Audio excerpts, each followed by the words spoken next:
to pay for a mobile microtransactions on one game. Yes. In fact, people were laughing because we really couldn't believe that he would call this money sync account. They call me DSP, which is like this to be like a joke. But then it's like, how can it be a joke if it's $40,000 worth of shit? Did someone have a whale account that they renamed? Can they do that? We went through all the steps, and then we started looking at the last online time, and it synced up perfectly. Last online right before the stream, last online right after the stream, and you could see him sometimes during streams pulling out his phone and playing on his phone during like his streams, and you're wondering like, what the fuck is he doing on his phone? Like, who is he talking to? He doesn't have friends. So his life can't be this sad. No.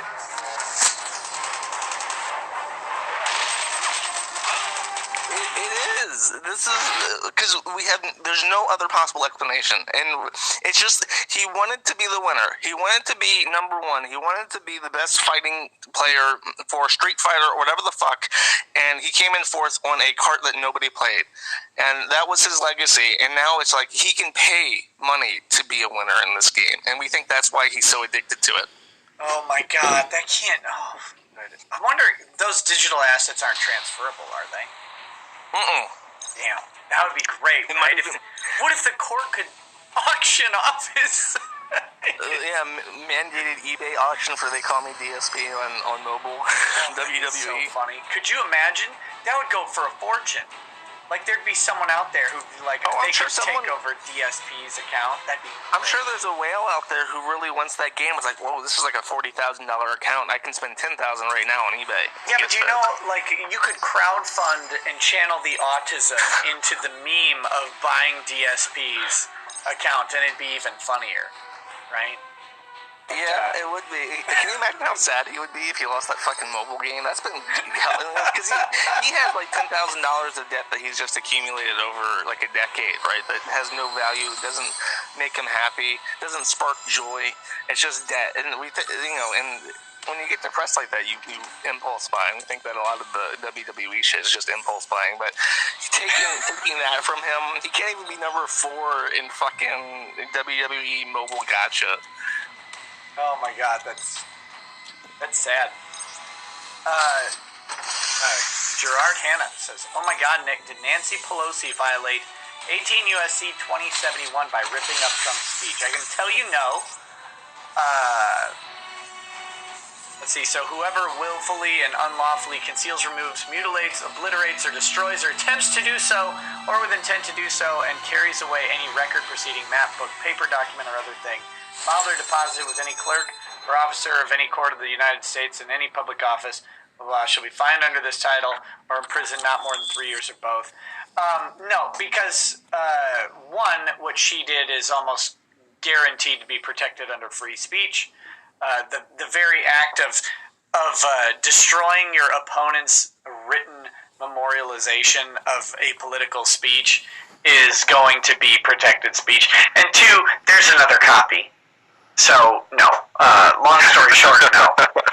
If you can burn a flag, you can rip up the President's State of the Union speech. Samurai Senji says, gets wrong on documents. DSP says, no, you see, actually, the truth of the matter is, the bottom line is this. The reason why I'm in debt is because of Tevin. It's Tevin's fault, dude. Also, how are you guys doing? Hostile predator missile. Who's Tevin? Tevin is a black guy that DSP really hates. He hates a black guy? Yes, that's right. There's some history between them. Tevin will stream DSP stuff and talk over it and make fun of him, and DSP literally accuses him of stealing content. And the really funny thing is that there's always people who hate DSP. Yeah. Who hate DSP and who really try to hurt the guy.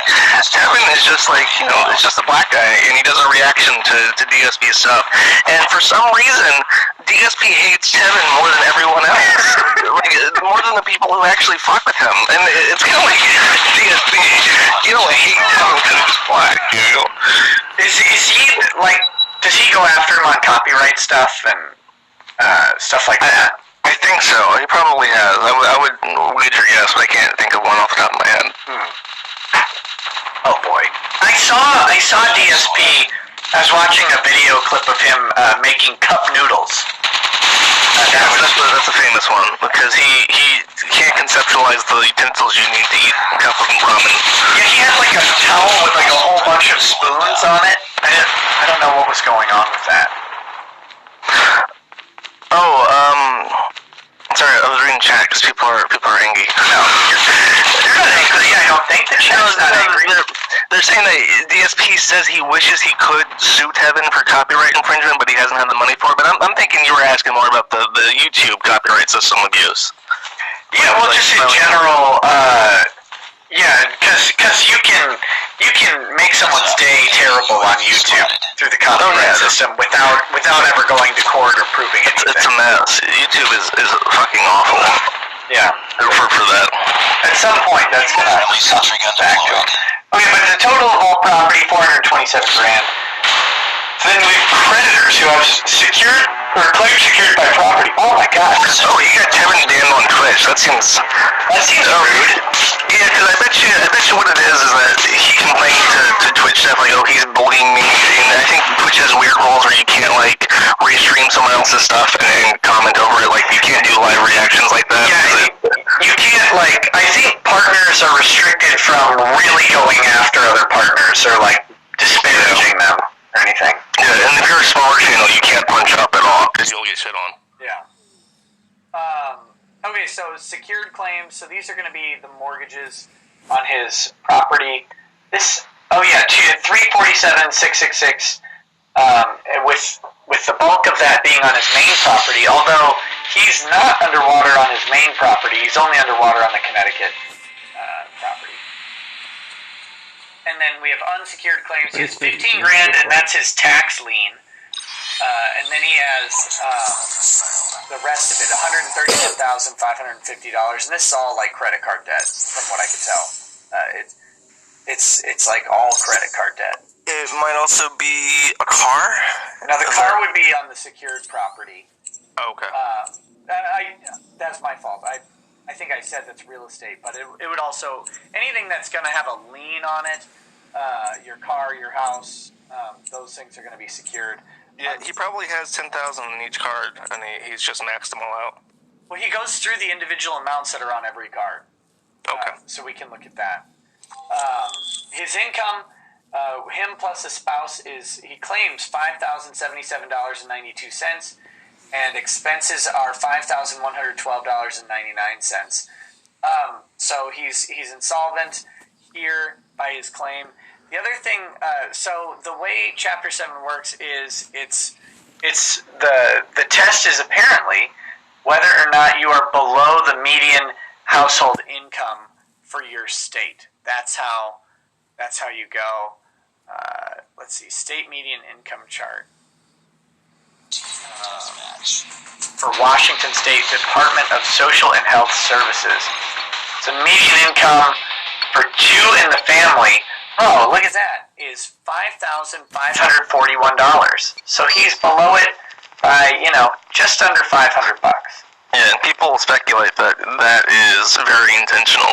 Like he's somehow feng shuied this to represent his income just low enough to pass for Chapter 7. Because if it was any higher, he wouldn't have this more lenient bankruptcy available to him at all. Right, and that is the one risk he runs with this is that Chapter 7 will draw increased scrutiny from the court. And if his creditors are paying attention and know who he is, if they have if he's more than just a faceless number to them, which he might be, then it is possible that they could raise issue with that. I can promise you that every point of contact for every creditor that he has listed on this has already gotten 20 emails from people saying like, hey, you need to read this thread.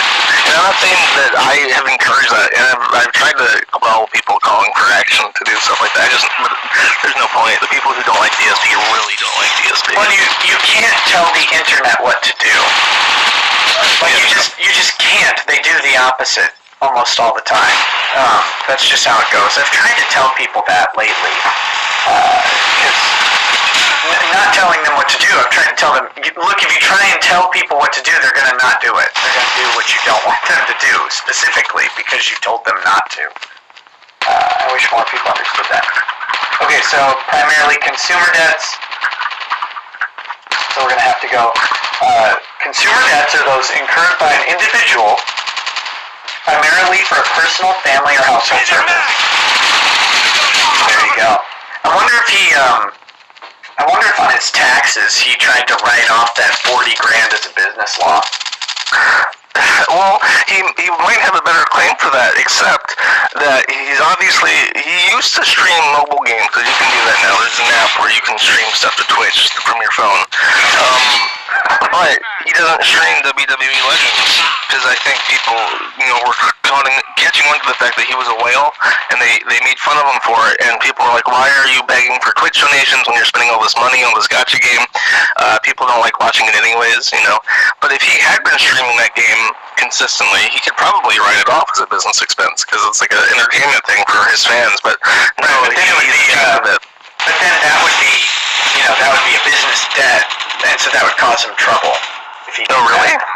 Well, it would change the filing here, right? He's got consumer debts versus business debts. He said he doesn't own a sole proprietorship, so that if he did, he'd be going to Chapter 11 bankruptcy as a business potentially, which would have all sorts of different stuff going on in Chapter 11.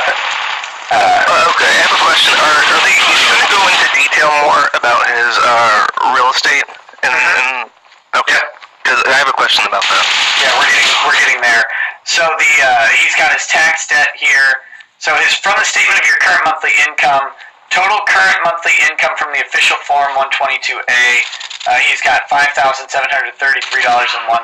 Is that over here? Here's the current statement. So he's got gross receipts.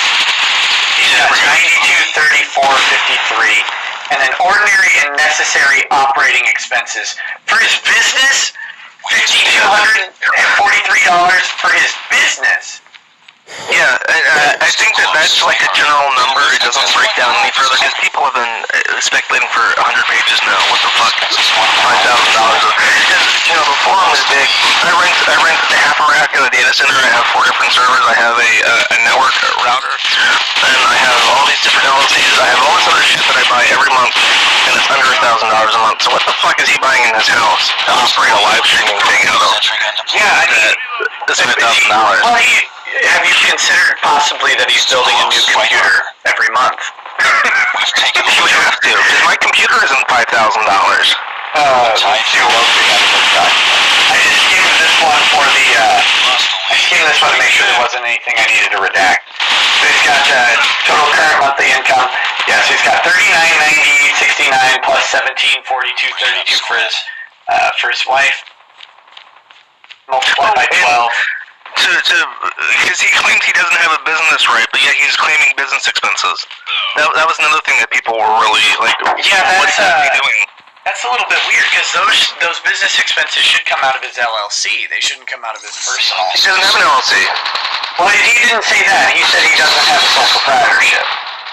I don't think he has an LLC, though. I think it's just him and the sole proprietorship. Yeah, I believe you. I'm just saying, like, he could have an LLC or something like that. Since he said no on the sole proprietorship, if he was classifying the entity in some other way. But if it's not a sole proprietorship, then it's got to come out of the entity, not out of his personal account. That's all I'm getting at here. The most expensive thing I can imagine him legitimately having a claim for in regards to his live streaming business is that, which is not a business, as he likes to say, it's not a business, dude, is he gets DDoS attacked while live streaming, which brings down the stream. So what he's done is he has a very fancy setup, an enviable setup, where he has 2 business level connections for like probably 100 megabits for each upstream, and if one stream gets DDoS attacked, he can switch quick as possible over to the next line and change his IP address and be fine. That's just a couple $100 a month, like 200. Probably not even a tenth of that number. So I mean, really, you gotta wonder what the fuck $5,000 comes from. Yeah, so here he's got his current monthly income details. July, he was $8,200 in income. His expenses were $9,000. Good job. August, $10,000 in income, $5,400 in expenses. September, $8,200 and then $3,150. October, $9,800 and then $4,400. So yeah, I mean, wait a minute. How does he get this? He gets this number by having this massive loss here in, or by having this loss here in July. Because that's another thing that people bring up is that this is, to factor this number, he specifically shows these 6 months, and I don't know if it's a part of the form or what, but it really seems like, if you check the dates, it's a very specific time range, and people wonder if he had picked different months, if it would be a completely different number, if there's a specific expense that hit 6 months ago exactly, and his income went down the following months, and that's why he picked those months, and if he had picked other months, it would have been just a completely different set of math. Well, if he wouldn't have had the July loss on there, I mean, you're talking that's an additional $4,000 to $5,000 of income, right? So let's see. We've got plus 54. 10.51 plus 4269.05 equals divided by 6. Yeah, but if you multiply that by 5, and then we add 867.65, and then we divide by 5, his 5, lost the lead. It's gotta be, did I do that wrong? I'm trying to figure out what it would be without that one month. Maybe it doesn't bring it down as much as I thought it would. 544. Close, fight harder. 5 equals divided by 5. Yeah, so your heritage is showing, Nick. Sorry. I have to figure it out.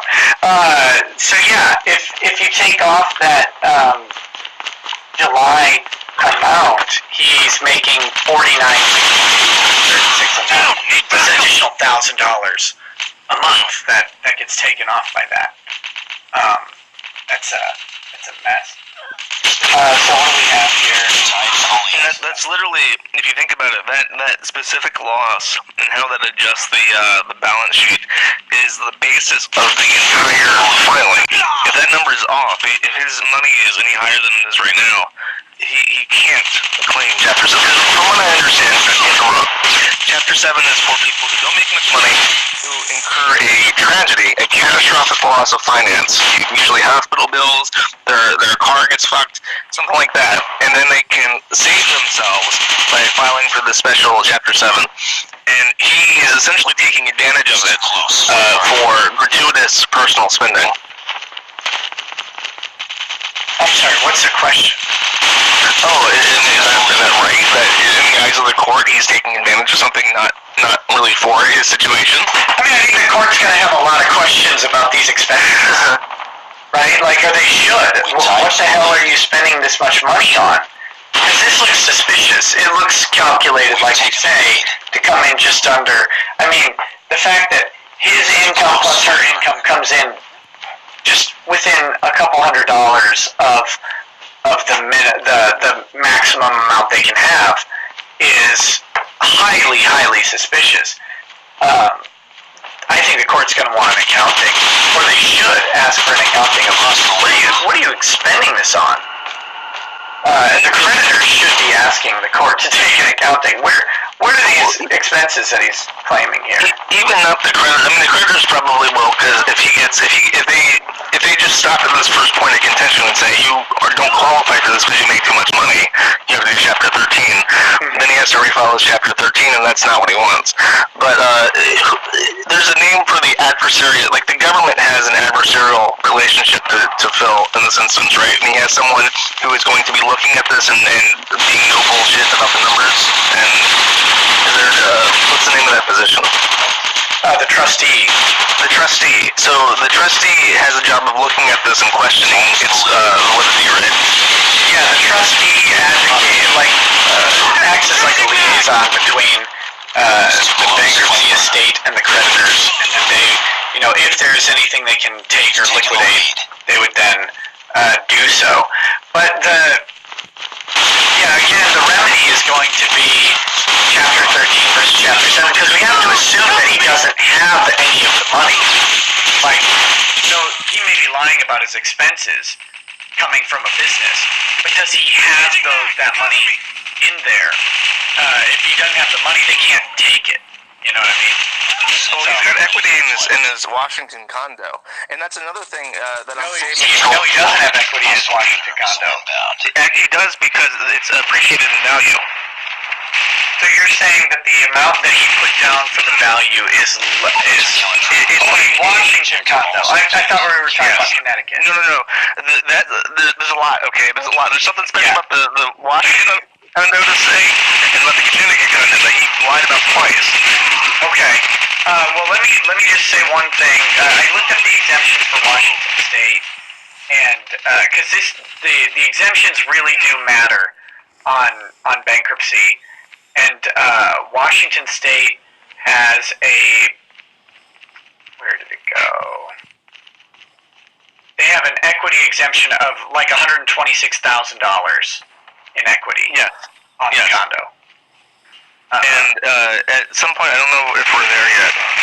I think this is it. Is this the Washington condo that I'm looking at? No, this is the Connecticut condo. There is a checkbox, and I don't know, I think it's probably above this and I missed it, but it specifically asks, are you dealing with a bankruptcy, or not a bankruptcy, but a foreclosure at the current moment? And he says no, but the answer is yes, because the bank in Connecticut has filed a foreclosure on his Connecticut property, and that's what prompted his investigation into filing bankruptcy to begin with, but he hasn't responded to the foreclosure in Connecticut. So we're curious on the forum if that is deceptive to say that you're not facing a foreclosure. If you, or it specifically says, I think the wording is, are you party to a foreclosure? And he says no, but he is. He just hasn't responded to it yet. There would be a question of whether or not he's been properly served notice of the foreclosure. I think it's on the records already. Well, you can. There could be notice of the foreclosure out there. You could know about it, but if they haven't, and I don't know, it would depend on if they've properly, under the law, served it upon you. So it depends on when they did the foreclosure, if they followed the steps correctly, and all of that stuff. If he was properly notified. If he's not, he could know about the foreclosure but not have effective service, and then legally claim that he's not party to it yet.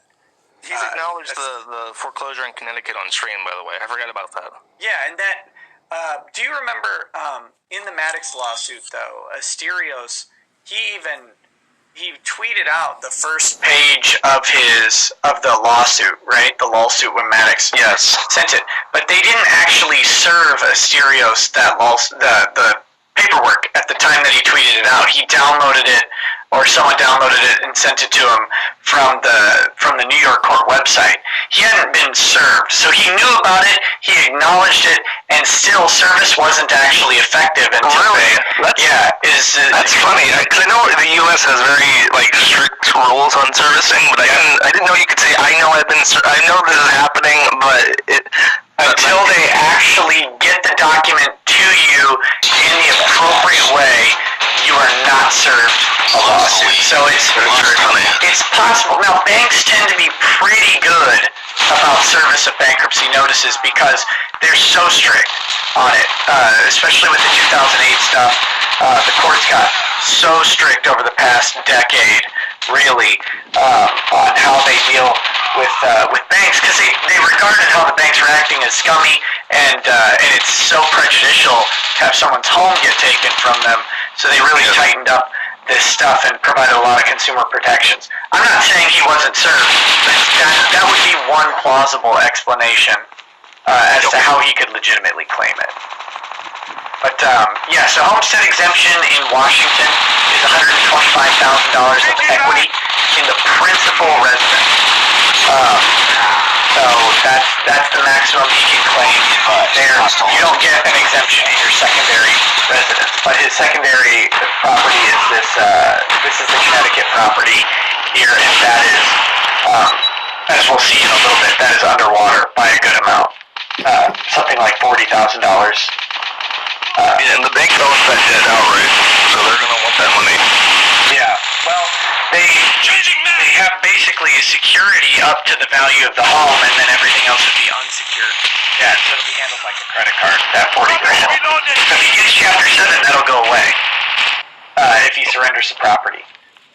So this is his Washington it's apparently a single-family home, so that's not a condo. I thought it was I didn't know if it was a condo or whatever, but it's a freestanding home. Current value is $344,890 from Zillow, which he says $379,000 less 9% cost of sale of $34,110. So that's another thing that people were curious about, is that there is I'm sorry, I don't remember the specifics, but there's something about Washington State in this Chapter 7 where the value of the house, the current value of the property, is extremely important. Because if it's over a certain amount, I think it's like $35,000, $350,000, you could lose the house. And based on his estimate there, he has like $379,000 less 9% cost of sale. And then that comes just under the mark, so he can keep the house no matter what happens with the bankruptcy. And people were curious about including the realtor fees in the property, if that is also deceptive on the filing. Okay. I'm not familiar with that $350,000. Let's see. Amount. I wish I had some sort of citation on that. Because what I'm seeing is just $125,000 of equity that's out there. Now, based on the loan amount, I think he would be over the $125,000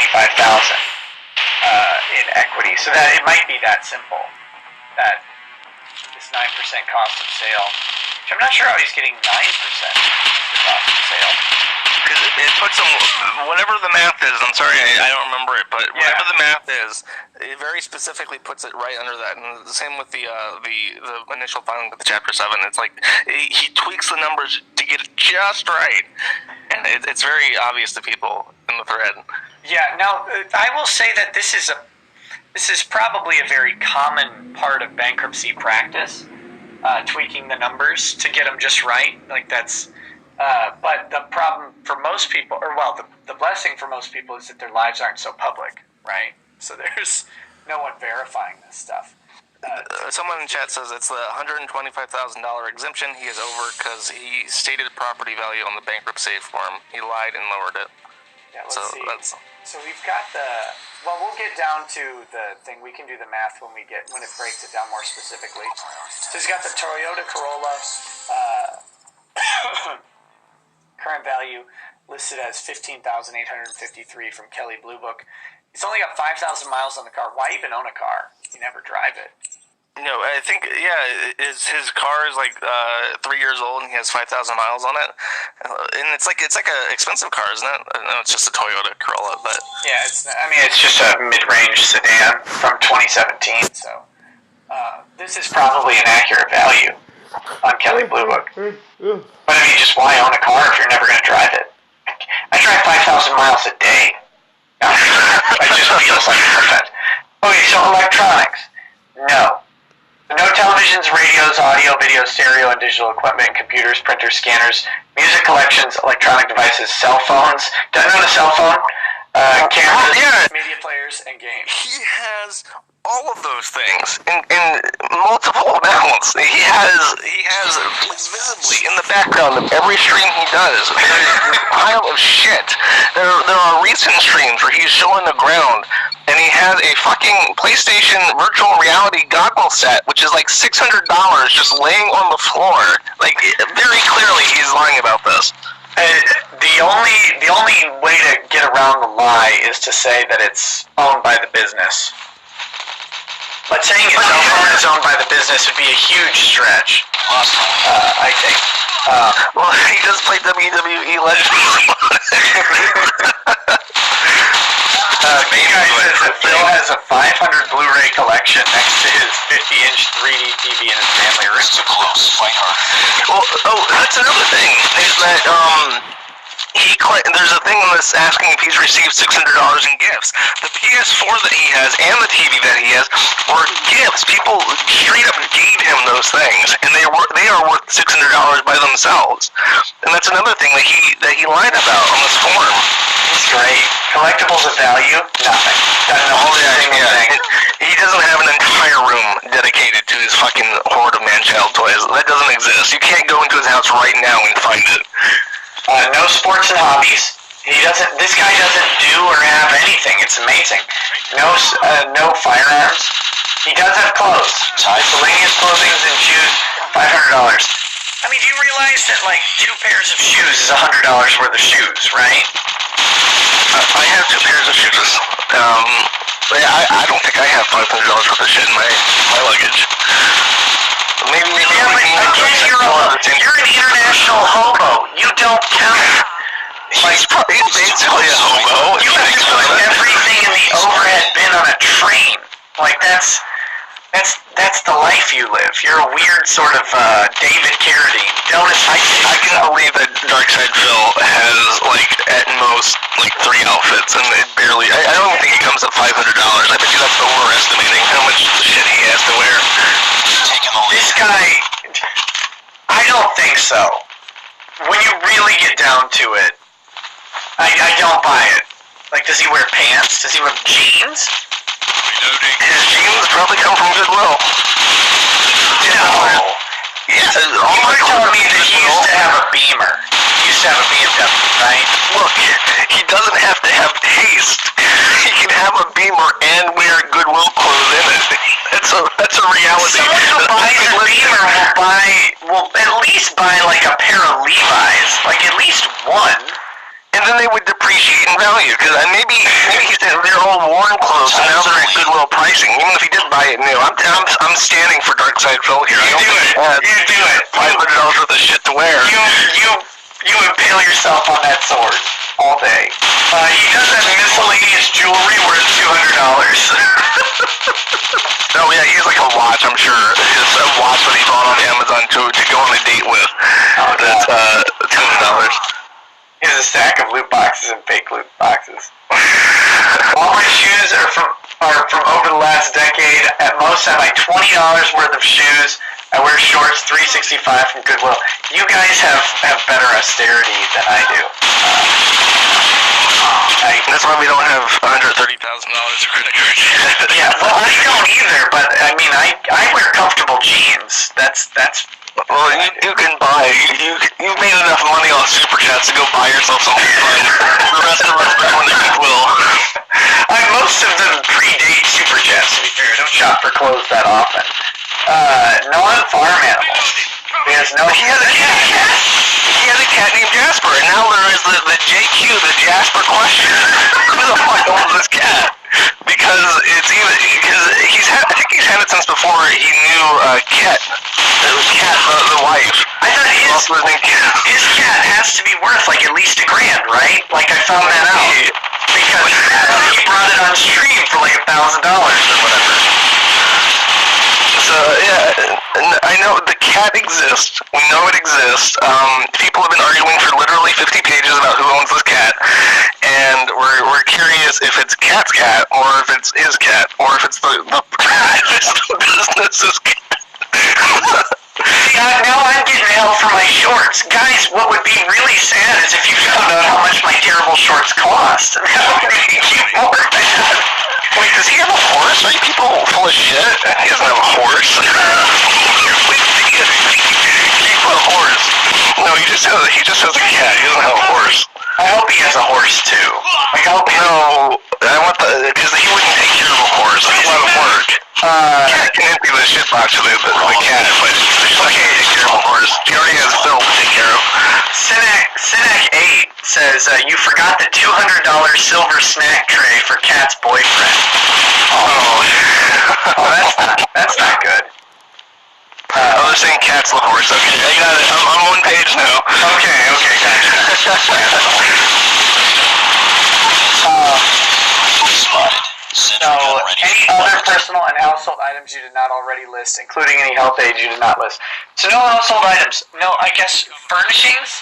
Like no chairs or couches exist? Oh, in regards to On that, here somewhere. even, is I think he has he has one of those cripple masks that the one guy did. No, he has $3,000 of household goods. I missed it because of this line here. It threw me off. Okay.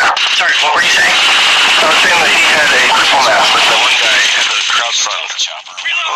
A CPAP machine? Yes, he has one of those, I think. So he definitely, if he has no other furnishings in that house, he has that mask. That should be a health aid right here. Yeah, exactly. Yeah. Okay. Cash. He's got cash money of $601. Boom.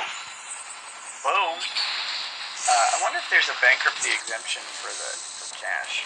Oh, he has a snore strap, not a CPAP. My bad. Let's see. And if he was smart, he would have been dumping all of his money into a trust to pay him. That's exempt. Trust income is exempt from Washington bankruptcy stuff. Okay, where are we? Deposits of money. He's got a Bank of America checking account with $460. This guy's got $1,000. He can double his wardrobe, no problem. Okay, here's a fun point of contention that everyone in chat wants me to bring up, but I've been waiting for this point. We know for sure that Darkside Phil is in possession of a PayPal account, but nowhere in this document does he mention that he is in possession of a PayPal account. Is that a critical omission? If there's any money in it, yeah. Yeah, I would consider a PayPal account to be like a bank account. Bank or deposit account. Let's see. The thing that people are saying that maybe he just he doesn't keep any money there, and that's why he omits it. But people think that he's hiding the dragon's jewels in that PayPal account. Yeah, it could be. I mean, so examples, and these examples are non-exhaustive. Checkings, savings, or other financial accounts, certificates of deposit, shares in credit unions, brokerage houses, and other similar institutions with multiple accounts, the same institution listed each. So yeah, he should have. I mean, I would say that a PayPal is another financial account. Because it's not just a bank account. It's not just the PayPal account that you use to buy shit online. Like, all of his tip money, every dollar he makes goes through that PayPal account. So it's a weird thing to admit, even if you don't keep money in it. Yeah, Twitch likely deposits directly into it. I know mine does. My Twitch deposits directly into my PayPal account. It's just easier. Bonds, mutual funds, or publicly traded stocks? No. Non-publicly traded stocks? No. Government and corporate bonds? No. Retirement or pension? No. Security deposits and prepayments? No. Annuities? No. No IRAs. No trusts or future interests in property. No patents, copyrights, trademarks, trade secrets, or other intellectual property. And no licenses, franchises, and other general intangibles. Tax refunds owed to you? No. Family support? No. Other amounts someone owes you? No. Interest in insurance policies? No. Property that is due to you from someone who has died? No wills. No claims against third parties. No unliquidated claims of every nature. And any financial assets you did not already list? Yes. Business assets, $1,500. Maybe that's his PayPal account. Maybe. Someone was curious. He is not just facing debtors, by the way. He's also squared up against the IRS. He's on a payment plan already for 2019 or 2018, and he's expecting to have to fight the IRS again for 2019. I think those are the years. Don't quote me on that. But he has, from what I understand, he has a payment plan from 2018, and he has used his consumer credit cards to pay the IRS. Let's just say that he gets through this Chapter 7, will the debt payments to the IRS be discharged? He has a $15,000 debt from 2018, right? That's what he's claiming here. That should blow a hole in his income and expenses argument immediately. Like, that should make the court immediately suspicious. Yeah, because he's been making less money every year. So just even from 2017, 2018, his income was significantly higher than it is right now. Yeah, but I mean, his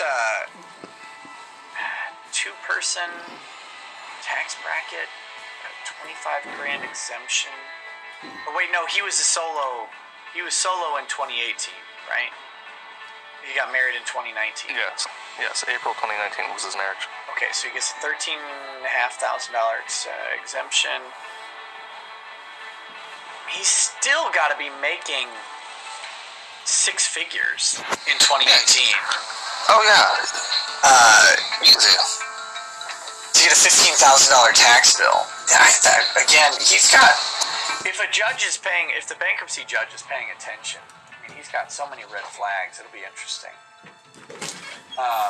Dollar amount $25.61. Do you own or have any legal or equitable interest in any business-related property?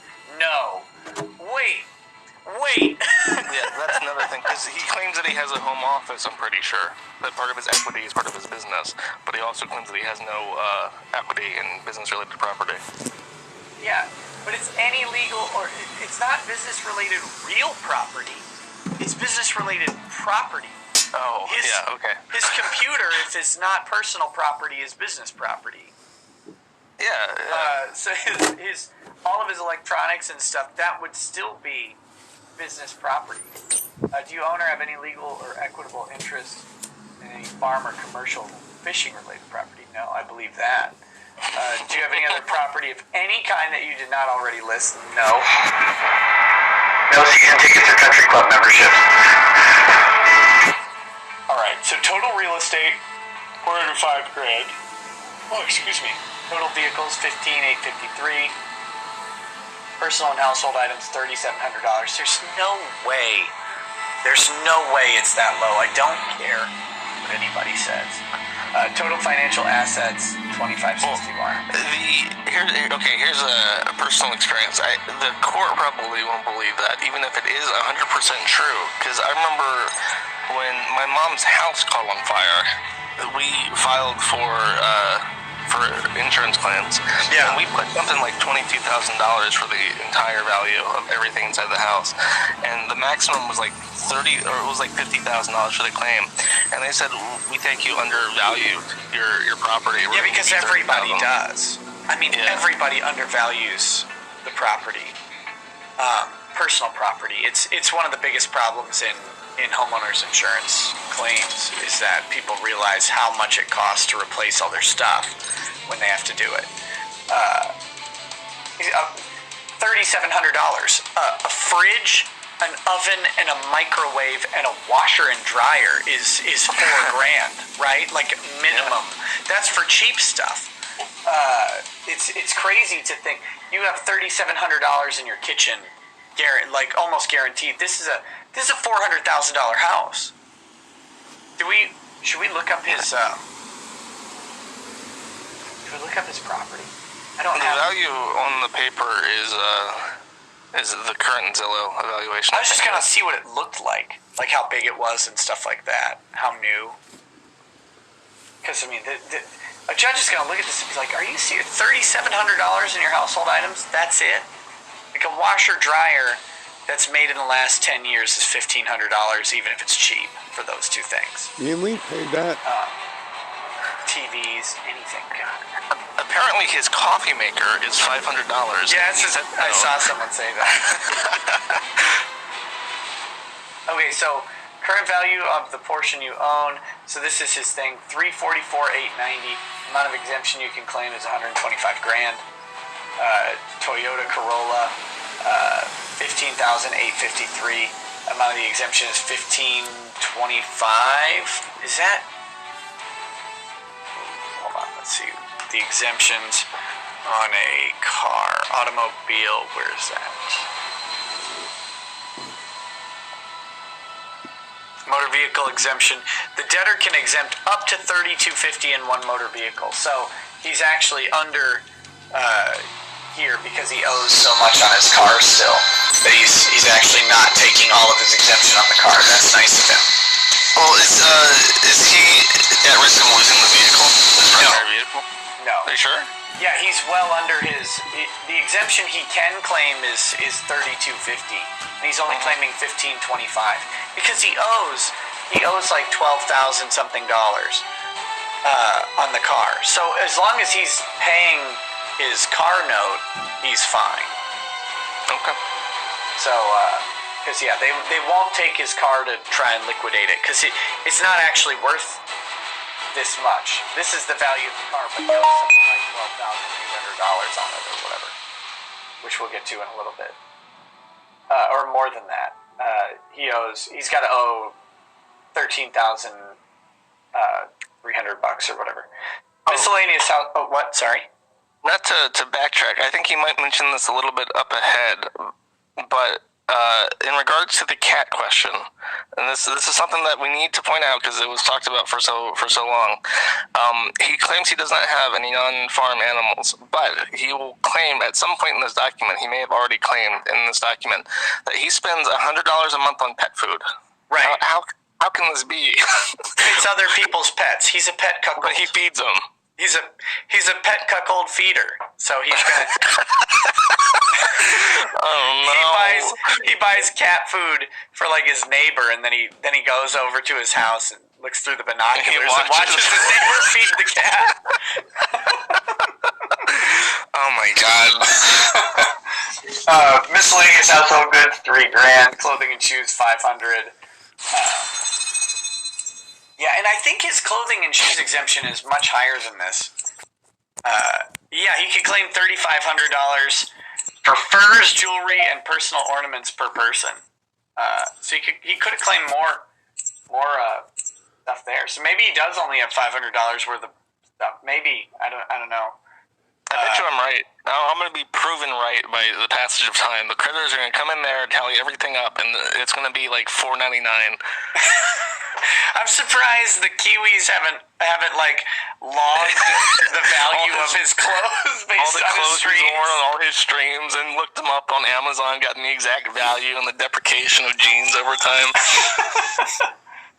I don't know. The jeans depreciate in value unless they get torn, right? Then they appreciate. Yeah, then they get. Well, it depends where the rips are. If they're in all the right places, you know. $200 for jewelry, $600 cash, $460 in the Bank of America account. Business assets of $1,500. Are you claiming a homestead exemption of more than $170,350? No. So he's not. Death match. He doesn't answer. Oh wait, that's only if yes. So he must have. It doesn't matter there. Okay, so creditors who have. Here's the secured claim. So here's his. Okay. So yeah, this math. This is why. Yeah, that. So he owes $227,448. If his house is actually worth that $379, that brings him over the $125 easy. And he could lose his house, right? If it's over that. Yeah. Yeah, okay, they could choose to foreclose his property, sell it at auction, and then distribute any additional income to creditors. Because the logic of the government is if you have a house that's worth more than $125,000, it's on downgrade because you're bankrupt, right? Well, they'll say if you have the equity over $125,000, then you should be tapping into that equity to pay your other creditors. So would they force him to get a lien, or would they force him to sell? I don't know. I mean, they usually they would sell. They typically can't force an obligation like another debt because they'd also be forcing some company to incur the debt. Yeah. So that's the main thing that actually from the forum was concerned about, because it seems like on every page of this document, the primary concern of Phil is to ensure that he will keep that house. And even on live stream, he was saying how, because people were taunting him and saying that you're going to lose the house, and he's like, no, dude, I promise you, no matter what happens, the house is fine. I'm not going to lose the house. So that's his big concern in what I think a lot of people are interested in is what's the over-under of the house being sold?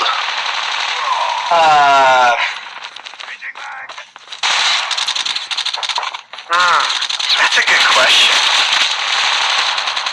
That's a really good question. It's really the only thing he has of any value. Yeah, and it's the only thing he lists of any value. Sentry gun deployed. I wonder if this 9% cost of sale is a statutory thing, because the foreclosure, if they foreclose upon it, they're going to lose value. The cost of the foreclosure alone is expensive. Because it feels like if they just listed it honestly, the judge will look at it and go, well, that's over the limit. We have to consider the house now. But listing the realtor value might, just pass that really simple sanity check and keep them going on to the next thing. Yeah, it might. It might. But someone did say that this 379 was based on a value from 2016, so it could have appreciated from there. Likely did. And it likely has, because it's Washington, and all the real estate in that area is going way up.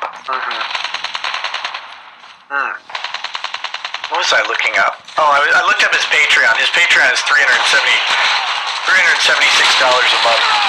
That's it. I was making more than that. I think it's been tanking. Because again, the detractors, the trolls. I didn't graph-tree on it. It could have been higher before, but that's what it's at right now. It definitely was at some point. The big joke right now is that a long time ago, when he was still popular with people, and not everyone hated him, he crowdfunded. I think it was a Patreon stretch goal of several $1,000s to make this. I don't know what the fuck it was. I want to say it's like just a creative effort with YouTube videos called Project 7. And now, many years later, Project 7 does not exist, but Chapter 7 does. Back in January of 2019, he was at $583 a month, and it's been on a steady but slow decline where it is now. So, he wasn't making a ton on Patreon ever. But I think he says on his Patreon that it's mainly just Twitch. See. After being blindsided by the loss of my full-time office job in 2010, I became partnered and have been making video game live streams, playthroughs, and vlogs ever since. 2013, I adopted direct capture and live streaming. I now stream most days on Twitch.tv. Adopting a more stream-focused style of gameplay content has proven incredibly successful over the last year and reinvigorated my style of Let's Play. However, sadly, in the summer of 2018, my 8-year running YouTube channel, DSP Gaming, was demonetized due to factors outside of my control. And now I rely primarily on income from my Twitch streaming channel, as well as my Patreon. To keep going, your support is greatly appreciated. So there you go. It's been a rough couple of years. Poor Phil. I don't know. A lot of people really genuinely don't like Phil, but I have trouble hating him, or even just not liking him. I think of him as a goofy person, and it's hard for me to seriously dislike him. But a lot of people do, man. A lot of people don't like him. He's the pig roach. Ben Meekins. Oh, excuse me. I got so tired right before the show.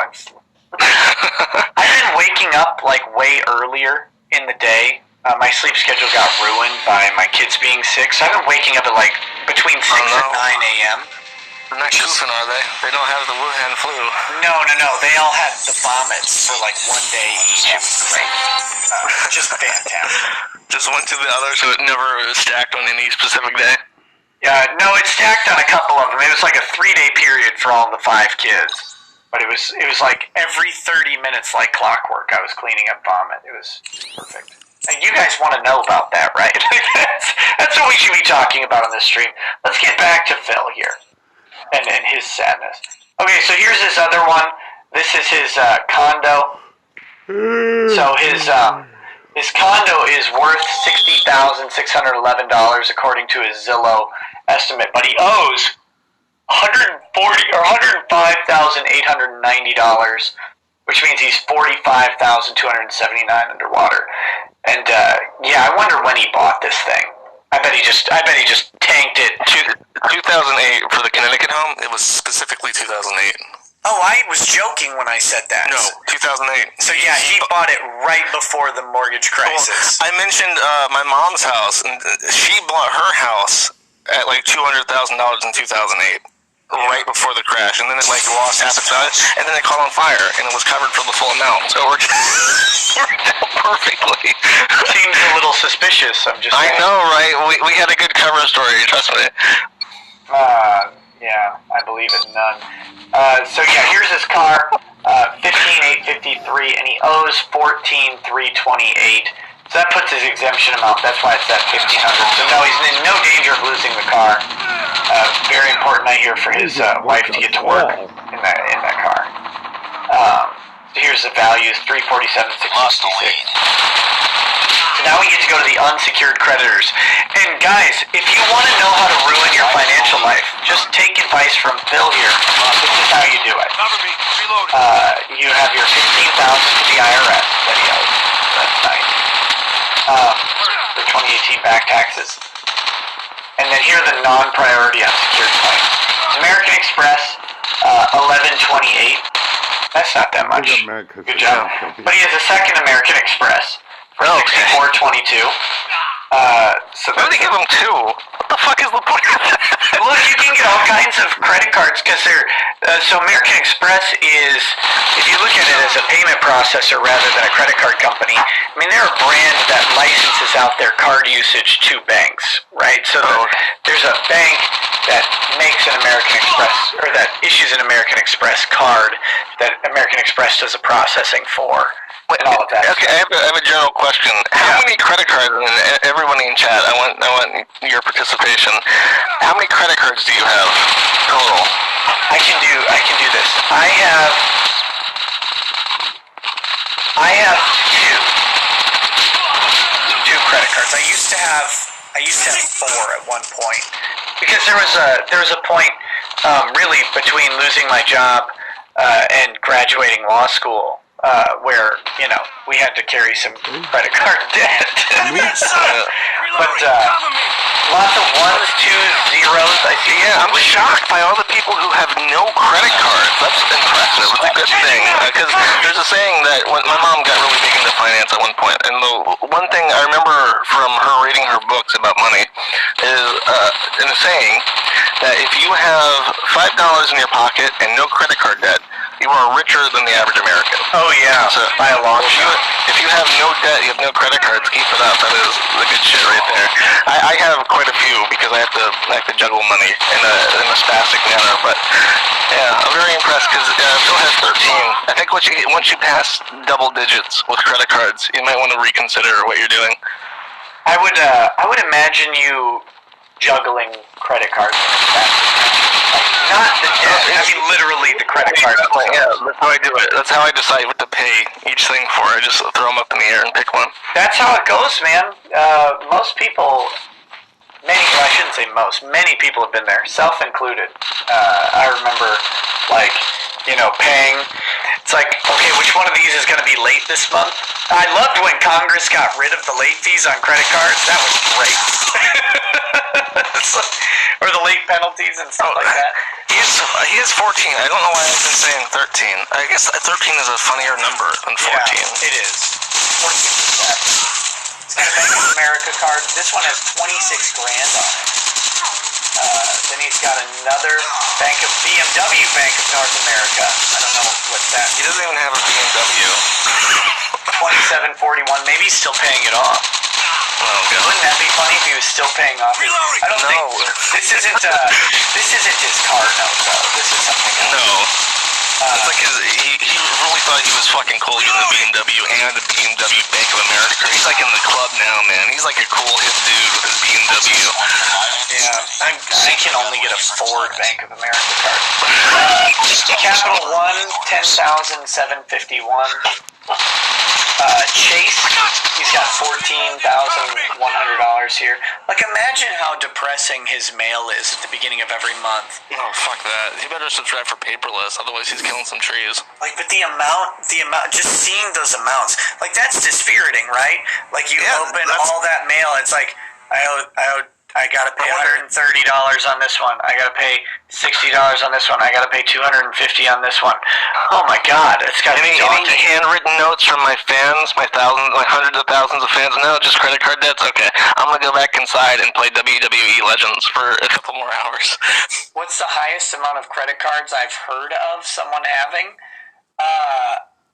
I think one of my grandparents had just a shitload because they had an issue with it. But I don't know what the number of her was. 10 would have been an amazing number to me. 14's a lot. I don't know. Have you ever heard of anybody with this many cards? With 14 cards? No, this is ridiculous. Yeah, I can't think of ever having any more. City, he's got 8508 to City. Another City card, 13885. So that's 2 City cards so far. 3 City cards, 15601. I think City's got to be like, we made a mistake. It was at this point that City realized they fucked up. They weren't seeing this money back ever. Discovery, he's got 10. How's he get these credit limits? Like they are. I guarantee you. Oh, I know how. He goes in and he says, "Well, I make $10,000 a month." Yeah, well, it's that, and he does have a degree in business finance, so he must know what to say to get the good credit limits. I guarantee you what it is, because he bragged about his credit score for a very long time. He said he had fantastic credit score. Done now.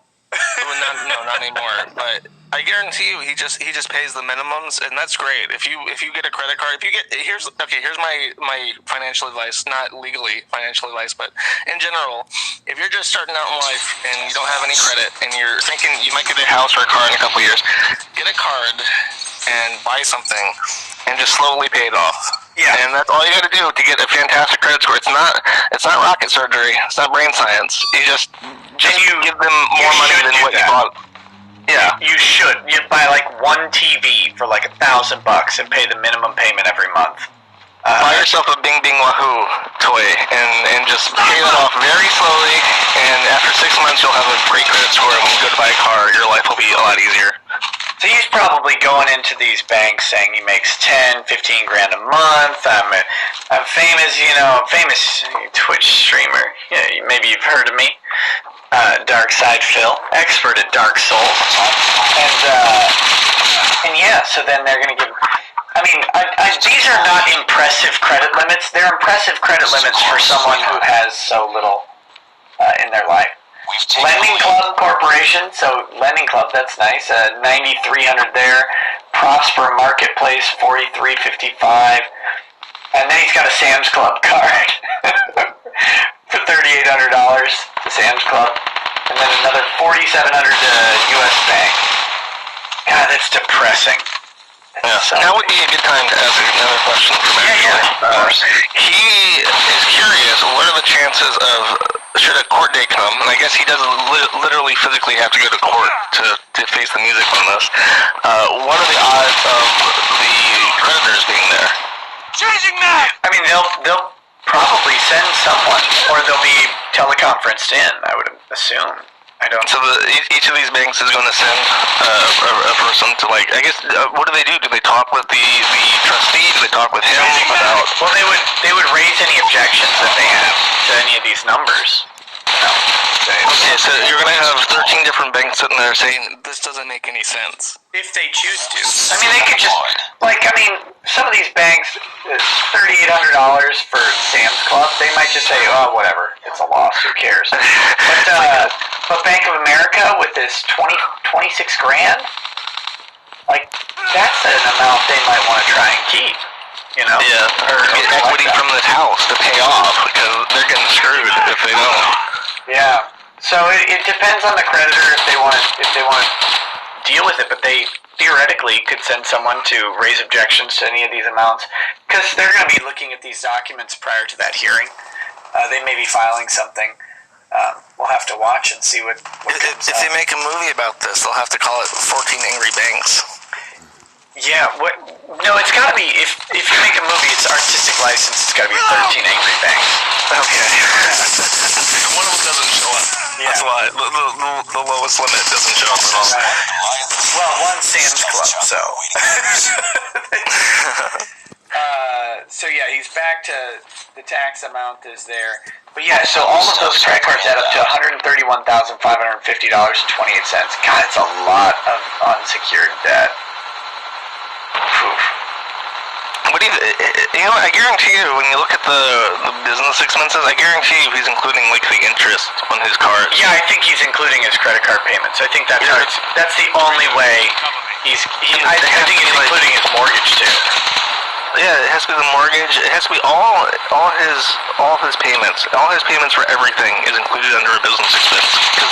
And he's just treading water, spending 5 times what most people make every month, just treading water. Most people make more than $1,000 a month. I mean, to be fair. Well, I'm just saying. It's a lot of money. His Kroger wife makes more than $1,000 a month. So. Yes, okay. She works part-time. I mean, I know you're international hobo extraordinaire, but... I am very appreciative of what I get. That's all I'm saying. Okay, so there's no executory contracts or unexpired leases. Co-debtors, no co-debtors. Within the last 8 years, have you lived in a community property, state, or territory? Yes. Washington State. Your spouse, former spouse, or legal equivalent lived with you at the time? Yes. He just doesn't list which one he lived in, so that's good. Yeah, that's just confusing. Well, it's just a mistake. Just stupidity.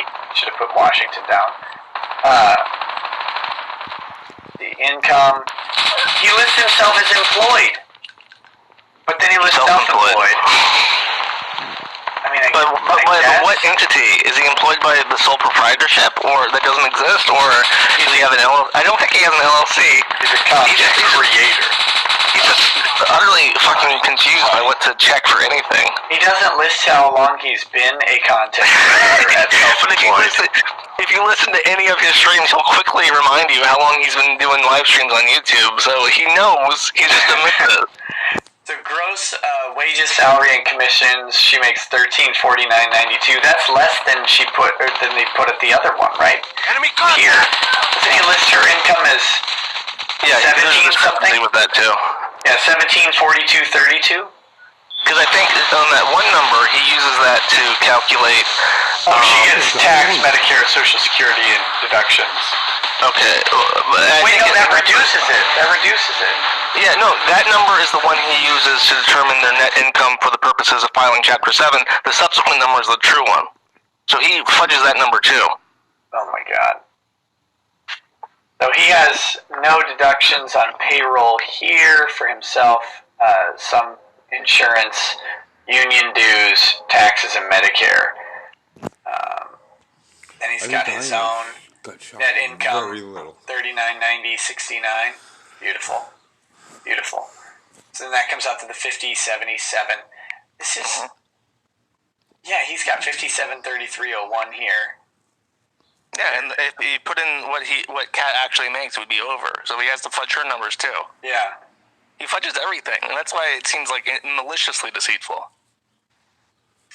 Let's see. Add the amount. Do you expect to increase or decrease within the year after you file this form? No. That's bullshit. Yeah, I mean, he expects a loss. Even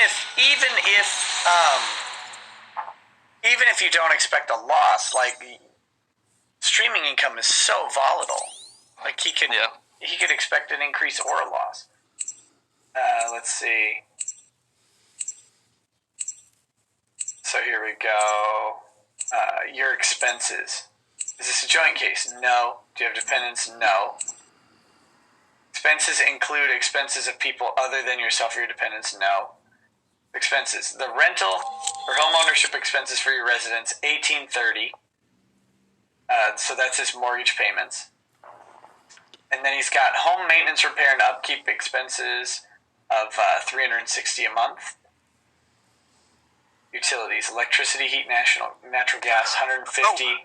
Here's a good point, is I mentioned the 2 fucking business lines. He doesn't list his internet bills under utilities. Why? It's not a utility. It specifically says cable services. Oh yeah, you're right. It should be there. Internet, yeah. That's like his utility expenses. It's probably these are personal expenses that he's doing here. Oh, okay, so it doesn't count. So if he's counting his internet as a business expense. And I think some people were saying that he's clarified on stream that one is like a personal line and the other is a business line. Well, it's like, okay, well, you should be listing one of them here too. It's a complete mess. If you actually, like, if any of those banks decide to send anybody who even casually looked at this document, it's immediately obvious to a layman who has never heard of Phil that this is bullshit. Oh man, to spend only $600 a month on food. Kids are so expensive. Good God. Clothing, laundry, and dry cleaning, $100 a month. He spends, listen to this, he allegedly spends 1/5 of the amount of cost of clothing he has, of total clothing he has per month on laundry, dry cleaning, and clothing. This guy has more than $500 worth of clothes if he spends $100. Or he just thinks that he spends $100 on like, laundry detergent. Maybe he's like the Rain Man, like Dustin Hoffman. He's like, how much do you spend on laundry? About $100. He takes his worn jeans to the dry cleaner. Yeah, they cost $100. How much for your personal care products and services? About $100. Like toothpaste. How much toothpaste is this guy using in a month? He doesn't shave, right? No, he has gout. He has to take care of the gout. So transportation include gas, maintenance, bus or train fare, no car payments. $100, about $100. And then $100 on entertainment, clubs, recreation, magazines, newspapers, and books. But he doesn't own any of these things. He doesn't own any magazines, or books, or newspapers. And if he's including his gotcha game, it should be like $10,000. Let's see. So health insurance, he's paying $307.99. You skipped over the fact he has a big fat goose egg for charitable contributions and religious donations. Hey, listen. You can't compel charity. It's 10% to the church, man. You gotta give it up to God. Now whose merchandise is showing? Oh, no. We'll take 10% of the wheat and birds, too. Health and vehicle insurance he's got on here. His tax payment is apparently $500 a month. That's nice. Car payments for vehicle 1, $380 a month. Cell phone, which he doesn't own. Remember, he doesn't own this. According to himself, he doesn't own a cell phone. $160 a month. What kind of plan is that? Stealth chopper inbound. No alimony or maintenance. For a solo cell phone, that's expensive. No, she's paying for cats too, and he's listing that, but she's not a debtor. Even that's kind of expensive for both of them. Well, mine's 70, but I have a plan that lets me get international. Yeah, so I guess two of them would, two of them on like, I think the T-Mobile Magenta Plus is 80. If he has like 2 T-Mobile lines for him and Cat, that'd be like 160. Yeah, 2 unlimited lines will do it.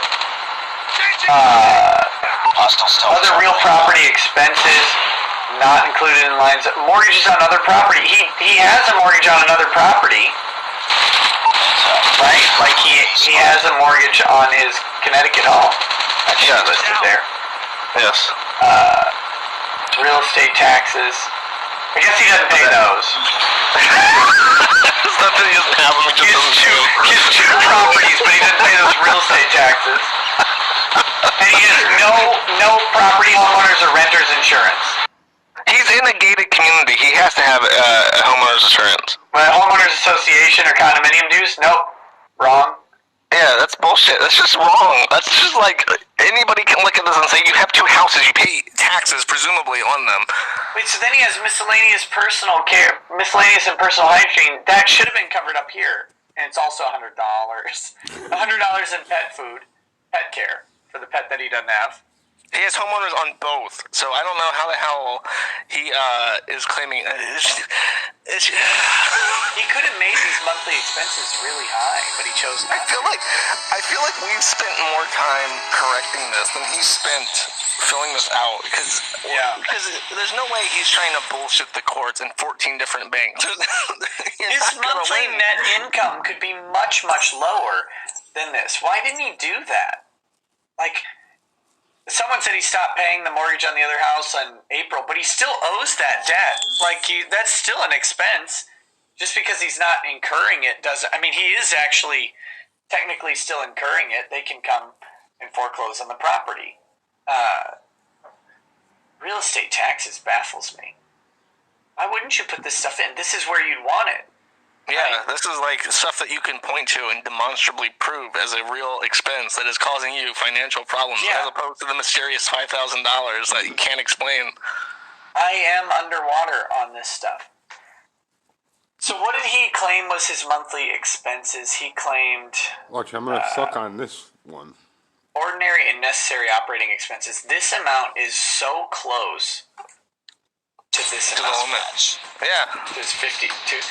I wonder if he's combining these and then double dipping on the expenses. Lost the lead. Okay, so he makes negative $35 a month. Good job. You should probably find a second job. Declaration about an individual's debtor schedules. He signs. Statement of financial affairs for individuals. He's married. He's not lived anywhere else in the past 3 years. I can't claim that. Within the last 8 years, did you ever live with a spouse in community property state? Yes. Explain your sources of income. So, operating a business. We've taken He doesn't list his gross income here. So, is he claiming that Cat lives in, like Project Calvin? This is a huge lie. This is gross income. Yeah, no, that doesn't make sense. If you add up if you multiply his monthly income, his gross income by 12, you do not get 56,000.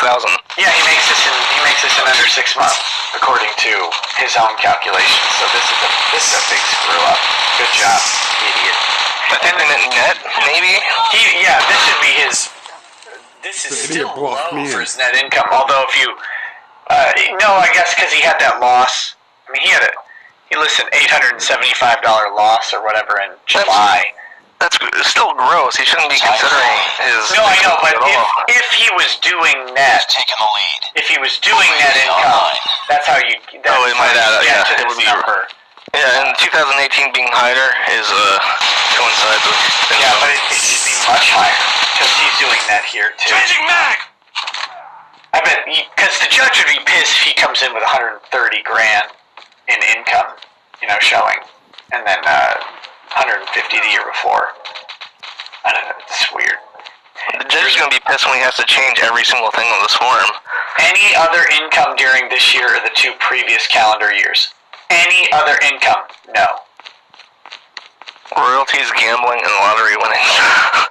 I get the feeling that's not... Well, he probably didn't win any money that way. Alimony, child support, Social Security, unemployment, other public benefit payments, pensions, rental income, interest, dividends, money collected from lawsuits, royalties, gambling, and lottery winnings. Well, that's, this points out something interesting, is that he's had that Connecticut home since 2008. He's never rented it. He's never rented that property, and it's like, why? Why don't you rent it?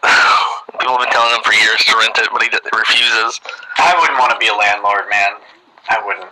You pay someone. You pay someone, and they take care of everything for you, and they just take a chunk of it. Yeah, till the roof collapses and kills their kid, and then you're screwed. Get an LLC for your rental properties, y'all. Debtor 1 or 2 or both have primarily consumer debts. Yes. Then he's got the mortgage. He's got the car. Supposedly his aunt rented until she died, and he hasn't rented it out to the public. We killed each other. Did you make payment on a debt you owed anyone who is an insider? Ooh. No, he said. Payments or transfer property on account of a debt that benefited an insider. So no. Are they just asking if you've committed fraud? What are these questions? Well, because if you made, let's say I owe 10 different people $1,000, or $10,000 each, and then, but one of those people is my business partner, for example. well, let's say I pay everybody $100 out of that $10,000, but I pay my business partner $5,000. That looks suspicious, and they're going to potentially claw back that money and distribute it evenly amongst the creditors, or proportionally. I shouldn't say evenly, but proportionally. That's only because then it looks like you're just sheltering assets. That's why they ask that. Were you a party in any lawsuit, court action, or administrative proceeding? He says no. Any property repossessed, foreclosed, garnished, attached. Okay, so this is where he answers no, but people are saying that his house is being foreclosed. Yeah, no, it's open right now. I think they opened it in December. The bank or the foreclosure. I guess if it's still an open foreclosure, it's not technically foreclosed yet. Yeah, maybe. That'd be the argument I would make. 90 days before filing bankruptcy, did any creditor, including a bank or financial institution, set off any amounts from your accounts or refuse to make a payment because you owed a debt? He says no. Any of your property in the possession of an assignee for the benefit of creditors, court-appointed receiver, custodian, or other official? No. 2 years. Did you give any gifts with a total value of more than $600 per person? So give any gifts. So he didn't give any gifts more than $600. This is the same thing. Like just trying to get rid of assets and shelter stuff. Like I give you my special people gold bars, and then later you gift them back to me type thing when the bankruptcy's over. Within 2 years before you filed bankruptcy, did you give any gifts or contributions with a total value of more than $600 to any charity? No. 1 year before, did you lose anything because of theft, fire, other disaster, or gambling? No. Anyone else acting on your behalf pay or transfer any property to anyone you consulted about seeking bankruptcy or preparing a bankruptcy petition? Yeah, so he has paid $1,200 to Sheffield Bankruptcy Law Firm. That's his current attorney. Yeah. Rochelle. Yep. That's where I got that number, by the way. I think the 1,500 is 1,200 for all of this. Yeah, and that's not an uncommon number for a basic bankruptcy. Although I don't know that they knew that they were getting into something more than a basic bankruptcy. Anyone else acting on your behalf pay or transfer any property to anyone who promised to help you deal with your creditors or make payments? No. Sell, trade, or otherwise transfer any property to anyone other than property transferred in the ordinary course of business or financial affairs? No. Transfer any property to a self-settled trust? No. Self-settled trusts are the trusts where you're the grantor, you're the trustee, and the beneficiary, if anybody's curious about that. You can't. Self-settled trusts are legal, but they're suspicious for credit purposes. You can't just dump money into a trust that is yours and run by you for your benefit to try and get it out of creditors' hands. The next one is funny. He claims that within the last year, Bank of America closed one of his savings accounts that had no money in it. And he lists that. That's very specific and thorough for something. Yeah. Considering all the other egregious errors, he somehow managed to remember that one. So there we go. Read again. Do you now have, or did you have within 1 year before you filed bankruptcy, any safe deposit box or the depository for securities, cash, or other valuables? No. You stored property in a storage unit or place other than your home within 1 year? No. Identify property you hold or control of someone else? No. Environmental information. Has any government unit notified you that you may be liable? Violation of environmental law? No. Hazardous material? No. Any proceedings under environmental laws? No. Give details about your business or connections to any business. Within 4 years before you filed bankruptcy, did you own a business or have any of the following connections to any business?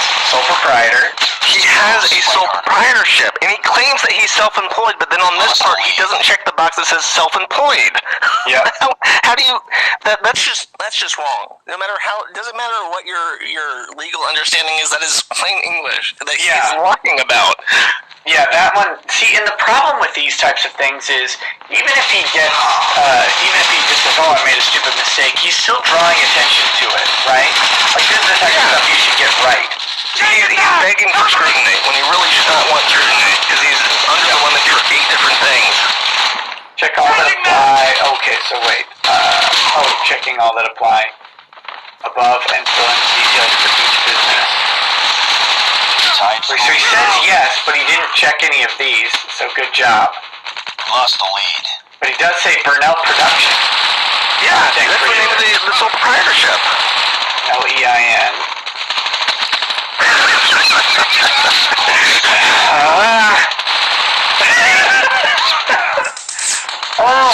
This is Lost the lead. This is more confusing than it should be. You'd think his lawyer would have proofread this at least and said, "This is because that's the thing. It doesn't matter what your understanding of DSP. You don't need any privileged access to anything in DSP's life to look at this document and go, I can look at A and B and see contradictions. Yeah. And you shouldn't have that. Within 2 years, did you give financial statement to anyone about your business? Financial institutions, creditors, or other parties. This has got to be a lie. This has got to be a lie. Because I bet he's represented his self-employment income to get credit in the past 2 years. Maybe, unless he's had these credit cards rolling for more than 2 years, which is a possibility. He could have got, I don't think the WWE Champions thing started until last year or the year before, so he could have just plunged himself into debt over that into an unsustainable level of interest and had on cards that existed before the last 2 years. So I can't say for certainty that that's wrong. Yeah. No additional pages. So yes, here's his penalty of perjury declaration. Again, these are always overstated to the maximum penalties. So even if they found him guilty of some sort of perjury, he's not going to deal with that type of stuff. People are really wanting him to go to jail and stuff, but it's like they don't throw people in jail over shit like this. They just don't, because it doesn't. It costs the government money. It costs the government money to put someone in jail, and they want money, so they're gonna have him out there, and they want him to twerk on Twitch so they get their money from his pay pig. So they want to make him their pay pig. I think they're gonna try and convert this to a Chapter 13. Almost guaranteed. Hostile hunter-killer drone. The creditors are going to ask questions about it. The resident lawyer of the forum, he says that if it's so bad that it looks like Phil is disrespecting the court, they'll just say you can't file for bankruptcy. This is like a spit in their face. And then let the creditors tear them apart, basically. They can sanction you in that way if they think it's too egregious, but they'll probably give them a chance to correct it. But the creditors are likely going to object to what he's filed here and say, no, we want Chapter 13. He's got to pay us. Yeah. So, statement that of would be intention. That'd be the worst thing possible for him, because then he's stuck with it. Yeah, so here's where he says what he wants to do. So his mortgage, he wants to retain the property and enter into I accidentally, whatchamacallit, it's a reaffirmation agreement. Accidentally, when I did the redaction, it caught this piece too, but it's a reaffirmation agreement, so I affirm I'm going to keep paying you. Deployed. That's what he wants. The Midland mortgage, this is the one on the Connecticut place. He wants to surrender the property, which he's... Oh, and someone pointed out, I forgot about this, is that in his stream where after this got out, he had to address it. He actually called in sick when it just got filed, so he comes back the day after, I think on the Monday following. And he basically says that all these fucking nerds on websites out there are analyzing every line of this legal filing because they have no lives, right? He goes on this rant, and then he says that he didn't fill it out; his lawyer did. So he blames every issue, every mistake in this document on his lawyer. Rude. Very rude. This is someone who allegedly practices bankruptcy law and is engaging in very basic errors of no sole proprietorship or self-employment, but sole proprietorship and self-employment. Yeah, I mean, if he goes into court, like, this is another question that someone had that I just remembered. If he goes to court and he blames his errors on the conduct of his attorney, does the attorney then have recourse against him? Only if the judge is trying to assign sanctions to the attorney. That would be a really stupid thing to do in court. You could say stuff like that on Twitch all day, but throwing your attorney under the bus in court, and your attorney can throw themselves under the bus. That's a different story. It would be a mess. Toyota. He wants to retain the Toyota.